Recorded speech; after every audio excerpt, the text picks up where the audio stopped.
In this example, we want to take the derivative of e to the x over x squared. So we have a function e to the x over a function of x and x squared. So we have function over a function, meaning we have to use the quotient rule here. So using the quotient rule is the derivative of the top, which is just e to the x. E to the x is always fun because you could almost accidentally get the right answer in some cases because the derivative of e to the x is e to the x. So the derivative of the top is e to the x times the original bottom, it's x squared, minus the original top, so it's e to the x, times the derivative of the bottom, which is going to be 2x, over the bottom squared. So the bottom is x squared, and that's going to be squared. So let me rewrite this line here. So I'm going to rewrite this as x squared e to the x minus 2x e to the x over x squared squared is x to the fourth.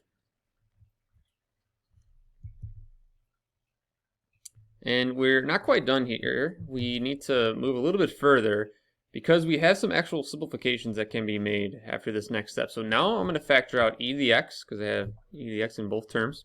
And I also have an x that I could take out. This is x to the first, this is x squared, so they both have at least one x. So I can take out an x and an e to the x. So x e to the x is coming out, leaving me with just an x. So I took out x from x squared divided by x is x, minus 2, and that's it, because I took out x, I took out e to the x, so just an x minus 2 left on the inside, over x to the fourth. And here's what's fun about this problem. X and x to the fourth, those can be simplified. So we have x to the first here, x to the fourth on bottom. When we're dividing by the same base, we subtract the exponents. I like to think of it as big exponent minus small exponent.